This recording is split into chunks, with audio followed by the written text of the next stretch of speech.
శ్రీ గురుభ్యో నమః. శ్రీ మహాగణపతి నమః. 2024 సంవత్సరం ప్రారంభం కాబోతుంది. మనం 2023లో ఏవైతే గ్రహస్థితి ఉందో 2024లో ఎటువంటి మార్పు చేర్పులు మన జీవితం మీద ప్రభావితం చూపించబోతున్నాయి, మన లైఫ్లో ఎటువంటి కొత్త మార్పులు రాబోతున్నాయి అనేది తెలుసుకోవాలని చెప్పి అందరికీ ఆతృతగానే ఉంటుంది అన్నమాట. ఎందుకంటే 2023లో కొంతమంది కష్టాలు అనిపించి ఉండొచ్చు, కొంతమంది సుఖాలు అనుభవించి ఉండొచ్చు, ఇంకా కొంతమంది జీవితంలో ఇంకా ఉన్నత స్థితికి రావాలని చెప్పి ఎదురు చూస్తూ కూడా ఉంటారు.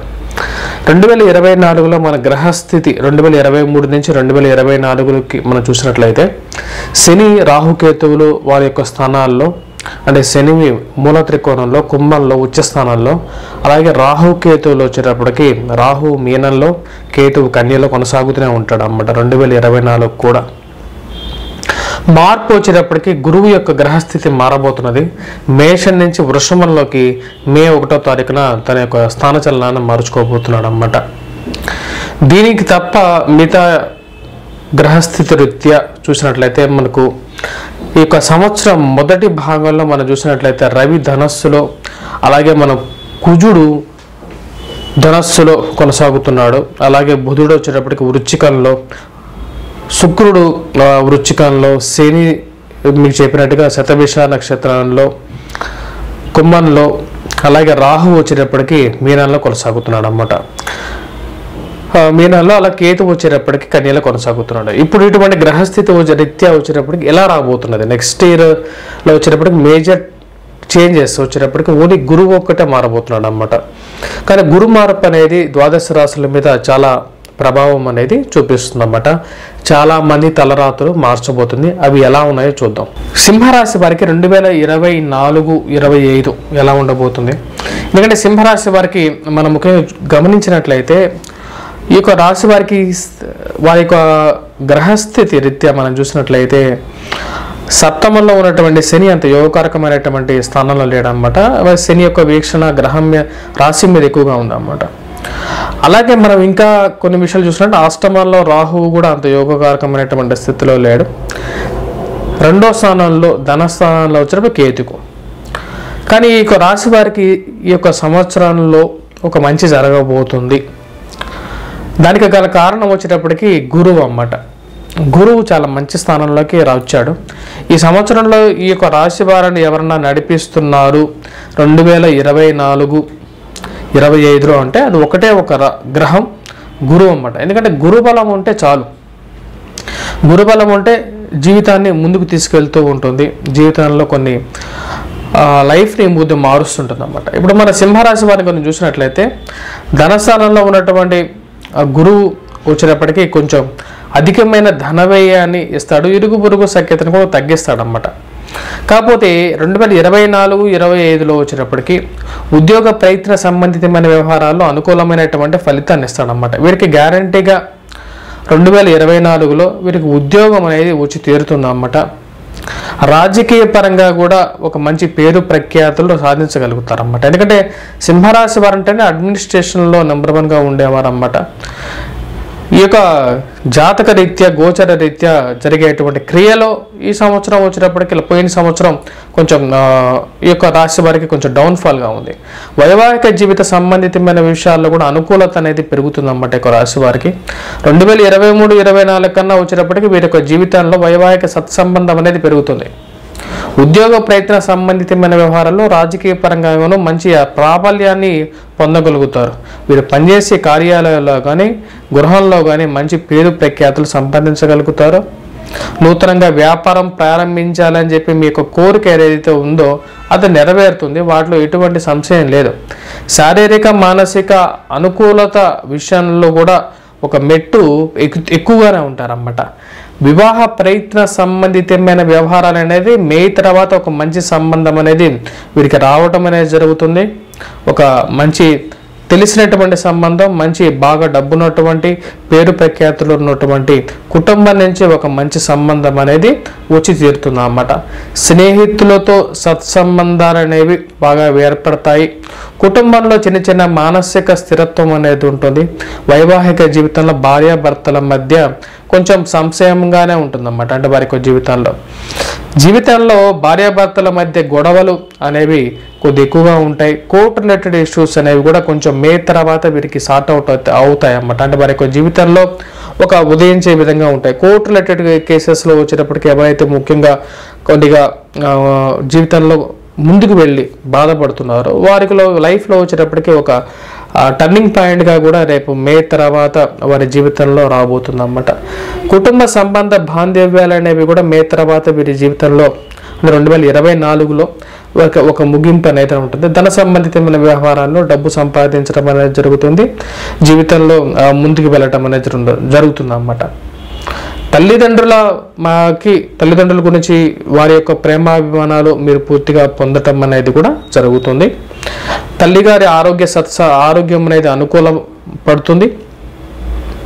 మరియు సెల్ఫ్ డ్రైవింగ్ వృత్తులలో ఎవరైతే ఉన్నారో వారికి అనుకూలమైనటువంటి ఫలితాలు కూడా పొందగలుగుతారు అన్నమాట. మరియు తల్లిగారితో సత్సంబంధాలు అనేవి బాగా మెరుగుపడతాయి. అలాగే స్థిరచరాస్తుల కొనుగోలు విషయాల్లో కూడా కొనే ముందు 1-2 సార్లు ఆలోచించి కొనాల్సిన విషయాలు అన్నమాట. ఎందుకంటే ఆ కొనేటప్పుడు వచ్చేటప్పటికి ఏదో ఒక విషయం అనేది మీకు అంటే డాక్యుమెంట్ రిలేటెడ్గా కానీ ఈ యొక్క విషయాల్లో కానీ 1-2 సార్లు చెక్ చేసుకొని కొనాలి. మోసపోవటానికి కూడా ఆస్కారం అనేది ఉందన్నమాట. స్థిరచరాస్తుల కొనుగోలు సంబంధితమైన విషయాల్లో ఆలోచించాలి. తల్లిగారి దగ్గర నుంచి కానీ తండ్రి గారి దగ్గర నుంచి కానీ రావాల్సినటువంటి ఆస్తుల వ్యవహారాల్లో ఒక క్లారిటీ అనేది 2024-25 రావటం అనేది జరుగుతుంది అన్నమాట. జీవిత భాగస్వామి ఆరోగ్య సంబంధితమైన విషయాల్లో జాగ్రత్తగా ఉండాల్సినటువంటి సమయంగా కూడా చెప్పచ్చు అన్నమాట. ఉద్యోగ విషయాల్లో విదేశీయానం అనేది జరుగుతుందన్నమాట 2024-25. మరియు అలాగే ఈ యొక్క రాశి విద్యార్థులు ఎవరైతే ఉన్నారో విద్యార్థులకి పోయిన సంవత్సరంతో కంపేర్ చేసుకుంటే అంటే 2023-24 కన్నా 24-25 అనేది చాలా అనుకూలమైనటువంటి ఫలితాలు కూడా వస్తాయన్నమాట. మరియు విద్యార్థులు ఎవరైతే ఇంజనీరింగ్ రంగంలో కానీ లేకపోతే ఉంటే ఈ యొక్క మెడికల్ రంగంలో కానీ విద్యార్థులు ఎవరైతే ఉద్యోగం రీత్యా కానీ లేకుంటే వ్యాపార రీత్యా కానీ చదవాలని చెప్పి ప్రయత్నాలు చేస్తున్నారో వారికి అనుకూలమైనటువంటి ఫలితాలు పొందగలుగుతారు అన్నమాట. మరియు ఇంజనీరింగ్ సీట్ కోసం కానీ మెడికల్ సీట్ కోసం కానీ బాగా ఎవరైతే ప్రయత్నిస్తున్నారో వారికి కూడా మంచి అనుకూలమైనటువంటి ఫలితాలు కూడా పొందగలుగుతారు. వారికి మంచి సీట్ రావడం అనేది జరుగుతుంది. ఉత్తీర్ణతలు కాగలుగుతారు. ఉత్తీర్ణులైనటువంటి విద్యార్థులు ఎవరైతే ఉన్నారో వారికి ఒక మంచి సీట్ రావడం అనేది మరి ఒక ఉద్యోగం రావడం అనేది కూడా జరుగుతుంది. పోస్ట్ గ్రాడ్యుయేషన్ కూడా చేయటం అనేది జరుగుతుంది అన్నమాట. విద్యార్థులకి చాలా అనుకూలమైనటువంటి ఫలితాలు గోచరిస్తున్నాయి అన్నమాట ఓవరాల్గా చెప్పాలి అంటే. అలాగే వ్యాపారస్తులు ఎవరైతే ఉన్నారో వ్యాపారస్తులకి కూడా పోయిన సంవత్సరంతో పోల్చుకుంటే సింహరాశి వారి వ్యాపారస్తులు ఎవరైతే ఉన్నారో వారికి అనుకూలమైనటువంటి ఫలితాలే గోచరిస్తున్నాయి అన్నమాట. వాటిలో ఎటువంటి అతిశయోక్తి లేదు. ఎందుకంటే రాజస్థానంలో ఉన్నటువంటి గురువు వచ్చేటప్పటికి చాలా యోగకారకుడు అన్నమాట. ఇక మే తర్వాత చెప్పాలంటే భాగ్యస్థానంలో ఉన్నటువంటి గురువు కూడా మంచివాడే. దానివల్లే వీరి జీవితం అనేది ముందుకు నడుస్తున్నది. వాటి వల్లే వీరు లైఫ్లో కొంచెం ప్రశాంతతను ఏదైనా పొందబోతున్నారంటే ఉద్యోగానికి వెళ్ళిన తర్వాత ప్రశాంతంగా ఉంది నాకు ఇంట్లో ఉండేదానికన్నా అన్నట్లుగా తయారవుతుంది అన్నమాట. ఉద్యోగంలోనే నేను సుఖంగా ఉన్నాను, ఉద్యోగంలోనే నాకు పేరు ప్రఖ్యాతులు గౌరవము గుర్తింపు అని వస్తున్నాయంటారన్నమాట. కుటుంబంలో చిన్న చిన్న మానసిక స్థిరత్వం అనేది తక్కువగా ఉంటుంది అన్నమాట. వీరికి రాశి వారికి ధనస్థానంలో ఉన్నటువంటి కేతువు రాహువులు అంత సరైనటువంటి స్థితిగతిలో లేరు కాబట్టి వీరు రాహుకేతువులు ఇద్దరికి పరిహారం చేయించుకుంటే చాలా అనుకూలమైనటువంటి ఫలితంగా కూడా వీరు పొందగటం అనేది జరుగుతుందన్నమాట. ఈ యొక్క సంవత్సరంలో రాహుకేతువులు ఇద్దరు అంత స్థితిలో లేరన్నమాట, మంచి స్థానంలో లేరు. వాటి వల్ల ఎన్నో కొద్దిగా ఫైనాన్షియల్గా కూడా కొంచెం కష్టంగా ఉన్నట్టుగా ఒక్కొక్క రోజు అనిపిస్తూ ఉంటుంది అన్నమాట వీరికి. ఎందుకంటే అక్టోబర్ తర్వాత వీరికి రాహు కేతువుల యొక్క మార్పు జరగబోతున్నది కాబట్టి ఆ యొక్క ఫలితం అనేది ఉంటుందన్నమాట. అలాగే డబ్బు అనేది కొంచెం దుర్వ్యయం ఎక్కువగా ఖర్చు అవుతుంటుంది. అంటే వచ్చిన డబ్బు వచ్చినట్టుగా ఏదో విషయంలో ఖర్చు అవ్వటం అనేది జరుగుతుంటుంది అన్నమాట. మరి వీటన్నిటి విషయాలతో పోల్చుకుంటే వీరికి వచ్చినప్పటికీ వీరి జీవితంలో కొత్తగా ఒక మనిషి ప్రయాణం చేయడం జరుగుతుంది అన్నమాట. అంటే ఒక స్త్రీ ఒక పురుషుడు వీరి యొక్క జీవితంలో కొత్తగా ప్రేమని చిగురింపజేయటానికి వారి యొక్క జీవితంలోకి మొదలు పెడతారు. వారి యొక్క ప్రయాణం వచ్చేటప్పటికి మీ జీవితంలో జరుగుతుంటుంది. వారితో కలవటం అనేది జరుగుతుంది. వారితో కలిసినప్పుడు మీకు మానసికంగా కూడా చాలా బలంగా ఉన్నాను, నేను ప్రశాంతంగా ఉన్నాను అని చెప్పి ఆలోచన అనేది మీ మనసుకి తోస్తూ ఉంటుంది అన్నమాట. తద్వారా వచ్చేటప్పటికి ఒక రిలాక్సేషన్ అనేది నాకు పొందుతుంది, నేను ఏదైతే నా వైవాహిక జీవితంలో పొందలేకపోతున్నాను అనే ఒక సంతృప్తి అనేది మీరు జీవితంలో పొందడం అనేది జరుగుతుంది అన్నమాట. మరియు ప్రేమ సంబంధితమైన వ్యవహారాలు, మనసుకు దగ్గరగా అయినటువంటి వాళ్ళ వారు ఎవరైతే ఉన్నారో వారు దూరం అవుతున్నట్టుగా ఒక భావన అనేది జరుగుతుంది. అన్య స్త్రీ అన్య పురుష సంపర్కం అనేది జరుగుతుంది అన్నమాట. సంపర్కం అంటే కలవటం అనేది జరుగుతుంది అన్నమాట. వారితో సత్సంగం అనేది వారితో కలిసి మీరు ఎక్కువ జీవితంలో ట్రావెల్ చేయాలి అని చెప్పి ఒక ఆలోచన అనేది ఎక్కువగా మీ మనసులో ఎక్కువగా అనిపిస్తూ ఉంటుంది. మరియు అలాగే మనం చూసినట్లయితే ప్రేమ పెళ్లి చేసుకోవాలి అని చెప్పి మీ యొక్క ఆలోచన అనేది మే తర్వాత కార్యరూపం దాలుస్తుంది అన్నమాట. ఈ యొక్క రాశిలో ఉన్నటువంటి డాక్టర్స్, నర్సెస్ మరియు స్పోర్ట్స్ రంగ నిపుణులు, స్పోర్ట్స్ రంగ షాపు యజమానులు మరియు వాటిలో పనిచేసే వారు కూడా మే తర్వాత చాలా అనుకూలమైనటువంటి వ్యాపార లావాదేవీలు మరియు వృత్తిరీత్యా కూడా అనుకూలమైనటువంటి ఫలితాలు గోచరిస్తున్నాయి. న్యాయవాదులు, ఇంజనీరింగ్, సివిల్ రంగంలో పనిచేసే వారికి కూడా, కన్స్ట్రక్షన్ రంగంలో పనిచేసే వారికి కూడా మే తర్వాత చాలా అనుకూలమైనటువంటి ఫలితాలు గోచరిస్తున్నాయి. సంవత్సరం మొత్తం కూడా మంచి అనుకూలమైనటువంటి ఫలితాలు చెప్పచ్చు అన్నమాట. సాఫ్ట్వేర్ రంగ నిపుణులకు వచ్చేటప్పటికి కొద్దిగా కష్ట నష్టాలతో కూడుకున్నట్టు విధంగా కూడా ఉంటుంది. కాకపోతే వృత్తిరీత్యా బాగానే ఉంటుంది అన్నమాట వీటికి. కాకపోతే ఏదో మానసిక చింత అనేది ఎక్కువగా ఉంటుంది. పురోహితులు మరియు మత ప్రబోధకులు ఎవరైతే ఉన్నారో, ఉద్యోగస్తులు, అగ్నిమాపక సిబ్బంది ఎవరైతే ఉన్నారో, అగ్నిమాపక సిబ్బంది, పోలీసులకు వచ్చేటప్పటికి ద్వితీయార్థం అనుకూలంగా ఉంటుంది. పురోహితులు, మత ప్రబోధకులు, పుస్తక షాపు యజమానులు, పుస్తక షాపు నిర్వాహకులు, వాళ్ళ పనిచేసేవారు కానీ వీరందరికీ వచ్చేటప్పటికి సంవత్సరం మొత్తం అనుకూలమైనటువంటి ఫలితాలే గోచరిస్తున్నాయి అన్నమాట. మరియు రియల్ ఎస్టేట్ రంగ నిపుణులు, రియల్ ఎస్టేట్ రంగంలో పనిచేసేవారు మరియు టైల్స్ మరియు టెక్స్టైల్స్ వీటిలో రంగాల్లో పనిచేసేవారు, డీలర్స్, టెక్స్టైల్ రంగ డీలర్స్ వీరందరికీ వర్తక రంగ నిపుణులు, వర్తక షాపు యజమానులు, వర్తక షాపుల్లో పనిచేసేవారు, టెక్స్టైల్ రంగ షాపుల్లో పనిచేసేవారు, వారి యొక్క యజమానులు వీరందరికీ వచ్చేటప్పటికి ద్వితీయార్థం అనేది చాలా అనుకూలంగా ఉంటుంది అన్నమాట. బిజినెస్ అనేది 3 పువ్వులు 6 కాయలుగా జరుగుతుంది అన్నమాట. ఆటోమొబైల్ రంగంలో పనిచేసేవారు, ఆటోమొబైల్ రంగంలో నిర్వాహకులు మరియు ఖనిజ రంగంలో పనిచేసేవారు, ఖనిజ రంగం టెస్టింగ్లో పనిచేసేవారు, ఫార్మాస్యూటికల్ రంగంలో పనిచేసే వారి యొక్క డీలర్స్, టెక్స్టైల్ రంగంలో పనిచేసేవారు, బ్యాంకింగ్ రంగంలో పనిచేసేవారు వీరందరికీ వచ్చేటప్పటికి ద్వితీయార్థం అనేది చాలా అనుకూలంగా ఉంటుంది. మే తర్వాత చాలా అనుకూలమైనటువంటి ఫలితాలు గురువు యొక్క కృప వల్ల వీరు పొందగలుగుతారు. సంవత్సరం మొత్తం కూడా బాగానే ఉన్నప్పటికీ మే తర్వాత మటుకు ఇంకా దివ్యంగా ఉండబోతుంది అన్నమాట. వీటందరితో పాటు వడ్డీ రంగంతో జీవించి పనిచేసేవారు చాలా జాగ్రత్తగా ఉండాలి. ధనక్షయం అనేది ఏర్పడే విధంగా ఉంటుంది కాబట్టి డబ్బులు ఇచ్చేటప్పుడు కొద్దిగా జాగ్రత్తగా ఉండాలి. అప్పుడప్పుడు డబ్బుల కోసం కూడా ఇబ్బంది పడాల్సినటువంటి పరిస్థితి అనేది ఏర్పడుతూ కూడా ఉంటుంది కాబట్టి రాహుకేతుల యొక్క పరిహారం చేసుకోవటం అనేది చాలా ముఖ్యంగా కూడా చెప్పడం జరుగుతుంది ఈ యొక్క రాశి వారికి, సింహరాశి వారికి. మరియు మిగతా విషయాల గురించి మాట్లాడాలంటే స్పెక్యులేషన్స్లో ఇన్వెస్ట్మెంట్ చేసేటప్పుడు ఈ యొక్క రాశి వారు చాలా జాగ్రత్తగా ఇన్వెస్ట్మెంట్ చేయాలి. కొద్దిగా ఎక్కువగా డబ్బు లూజ్ అవ్వడానికి ఎక్కువగా అత్యాశ చూపి మోసపూర్చేటటువంటి విధానాలు అనేవి ఎక్కువగా ఉన్నాయి కాబట్టి సమాజంలో జాగ్రత్తగా ఉండాల్సినటువంటి ముఖ్య సూచనగా చెప్పడం జరుగుతుంది.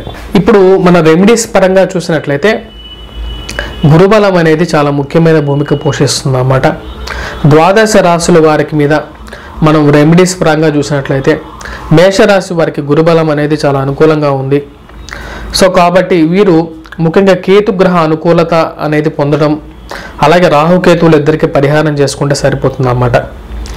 అలాగే వృషభ రాశి వారిని మనం చూసినట్లయితే గురుబలం అనేది పూర్తిగా యోగకారకంగా ఉందన్నమాట.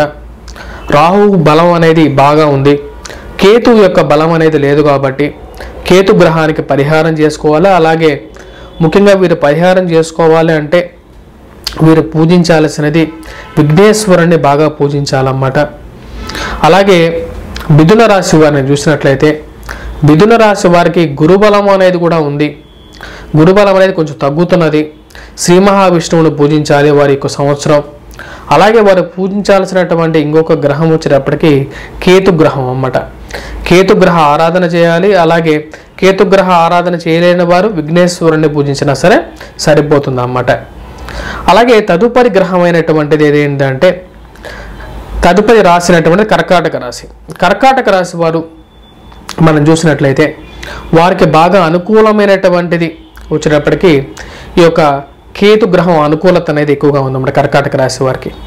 అలాగే ఏలినాటి శని అష్టమ శని దోషం కూడా ఉంది. అలాగే రాహు యొక్క స్థానం కూడా సరిగా లేదు కాబట్టి మీరు రాహుగ్రహ అనుకూలత కోసం దుర్గాదేవిని, అలాగే శనిగ్రహ అనుకూలత కోసం వీరు వెంకటేశ్వర స్వామిని కూడా పూజించడం అనేది ముఖ్యమైన సూచన. తదుపరి రాశి అయినటువంటిది ఏదైతే ఉందో అది వచ్చేటప్పటికి సింహరాశి. సింహరాశి వారికి వచ్చేటప్పటికి ధనస్థానంలో వచ్చేటప్పటికి వీరికి కేతువు, అష్టమంలో వచ్చేటప్పటికి రాహు, సప్తమంలో వచ్చేటప్పటికి శని. సో వీరు పూజించాల్సినది వచ్చేటప్పటికి వెంకటేశ్వర స్వామిని పూజించడం ఈ సంవత్సరం మొత్తం. వీలైతే తిరుపతి వెళ్ళేసి రావటం, తిరుపతిని వెంకటేశ్వర స్వామిని మొక్కుకోవటం. అలాగే ధనస్థానంలో వచ్చేటప్పటికి కేతు ఉన్నాడు కాబట్టి విఘ్నేశ్వరుడిని అనునిత్యం పూజించటం, అలాగే దుర్గాదేవిని ఆరాధన కూడా చేసుకున్నట్లయితే అనుకూలమైనటువంటి ఫలితాలు పొందగలుగుతారన్నమాట. తదుపరి రాశి అనేటువంటిది ఏదైతే ఉందో కన్యారాశి. కన్యారాశి వారు ఎవరిని పూజించాలి? కన్యారాశి వారికి వచ్చేటప్పటికి లగ్నంలో వచ్చేటప్పటికి కేతువు, సప్తమంలో వచ్చేటప్పటికి రాహు అన్నమాట. ఇలా ఉన్నప్పుడు కేతువు కోసం వినాయకుడిని, దుర్గాదేవి కోసం, దుర్గాదేవి అంటే రాహు అధీన దేవత వచ్చేటప్పటికి రాహువుకు అన్నమాట. సో కాబట్టి దుర్గాదేవిని కూడా పూజించాలి. వీటన్నిటితో పాటు ఈ యొక్క రాశి వారికి అష్టమంలో ఉన్నటువంటి గురువు వచ్చేటప్పటికి భాగ్యస్థానంలోకి మంచి స్థానంలోకి వెళ్తున్నాడు కాబట్టి మీరు గురువుని పూజించినా మంచిదే, పూజించకపోయినా మంచిదే అన్నమాట. తదుపరి రాశి అనేటువంటిది ఏదైతే ఉందో రాశి వచ్చేటప్పటికి తులారాశి. తులారాశి వారికి వచ్చేటప్పటికి యోగ్యకారకమైన రాహుకేతువుల యొక్క స్థానం అనేది ఉంది. సప్తమంలో వచ్చేటప్పటికి గురువు ఉన్నాడు అన్నమాట. కాకపోతే మే తర్వాత అష్టమంలోకి గురువు వస్తున్నాడు కాబట్టి మే తర్వాత వీరు పూజించాల్సినది ఒకరినే అన్నమాట. ఎవరిని పూజించాలి అంటే శ్రీ మహావిష్ణువుని పూజించినా సరిపోతుంది, లేకపోతే దత్తాత్రేయ స్వామి ఆరాధన చేసినా సరిపోతుంది అన్నమాట. తదుపరి వచ్చేటప్పటికి వృశ్చిక రాశి. వృశ్చిక రాశి వారికి మే తర్వాత గురువు మంచి స్థానంలోకి వస్తున్నప్పటికీ ఈ యొక్క రాశి వారికి చతుర్థంలో శని అంటే అర్ధాష్టమ శని దోషం అనేది ఉంది. వెంకటేశ్వర స్వామి ఆరాధన అనేది చేయాలి. అలాగే ఈ యొక్క రాశి వారికి వచ్చేటప్పటికి పంచమంలో రాహు ఉన్నాడు అన్నమాట. పుత్రక్షయకారకుడు మరియు అలాగే ఆరోగ్యాన్ని కూడా హరిస్తాడు కాబట్టి రాహుకి దుర్గాదేవిని కూడా పూజించాలన్నమాట. ఇలా పూజించినట్లయితే వృశ్చిక రాశి వారికి సరిపోతుంది. తదుపరి రాశి అయినటువంటిది ధనుస్సు రాశి. ధనుస్సు రాశి వారికి ఎలా ఏ దేవుడిని పూజించాలి? ధనుస్సు రాశి వారికి వచ్చేటప్పటికి వీరి యొక్క గ్రహస్థితి చూసినట్లయితే చతుర్థంలో వచ్చేటప్పటికి వీరికి ముఖ్యంగా దుర్గాదేవిని పూజించాలన్నమాట. ఎందుకంటే రాహు ఉంది కాబట్టి శని ఇచ్చినటువంటి ఫలితాన్ని ఇస్తాడు కాబట్టి, ముఖ్యంగా తల్లిగారితో పాటు క్షేత్రాన్ని కూడా దెబ్బతీస్తాడు కాబట్టి మరి దుర్గాదేవిని పూజిస్తే సరిపోతుంది అన్నమాట. మరియు అలాగే మకర రాశి వారు, మకర రాశి వారికి రాహు చాలా మంచి స్థానంలో ఉన్నాడు. అర్ధాష్టమ వీరికి వచ్చేటప్పటికి ఏళ్ళనాటి శని ప్రభావం కూడా ఉంది కాబట్టి వెంకటేశ్వర స్వామి ఆరాధన అనేది చేయాల్సిందే వీరు. అలాగే శనిగ్రహ వ్రతం కూడా చేసుకోవచ్చు అన్నమాట. అది ఎలా చేయాలి అనేది కూడా మా యొక్క ఛానల్లో చెప్పడం జరిగింది, మీరు చూడొచ్చు. శనిగ్రహ వ్రతం అనేది భవిష్య పురాణాల్లో ఎలా చెప్పారనేది. మరియు ఇక్కడ మార్పు అనేది వీరికి గురువు మంచి స్థానంలోకి వెళ్తున్నాడు, కేతు సరైన స్థానంలో లేడు కాబట్టి విఘ్నేశ్వరుని కూడా వీరు పూజించాలన్నమాట. అలాగే కుంభరాశి వారికి వచ్చేటప్పటికి వీళ్ళకి ధనస్థానాల్లో రాహువు, అష్టమంలో కేతువు, అలాగే ఏలినేటి శని ప్రభావం కూడా ఉంది కాబట్టి వీళ్ళు వెంకటేశ్వర స్వామిని, దుర్గాదేవిని, అలాగే విఘ్నేశ్వరుని కూడా పూజించాలి. చివరగా వచ్చేటప్పటికి మీనరాశి వారు ఎవరిని పూజించాలి? మీనరాశి వారు వచ్చేటప్పటికి రాహుకేతువులు ఇద్దరిని పూజించాలి, దుర్గాదేవిని, అలాగే విఘ్నేశ్వరుని, దాంతోపాటు వెంకటేశ్వర స్వామిని కూడా వీరు పూజించినట్లయితే అనుకూలమైనటువంటి ఫలితాలు పొందగలుగుతారు. Please do subscribe and share.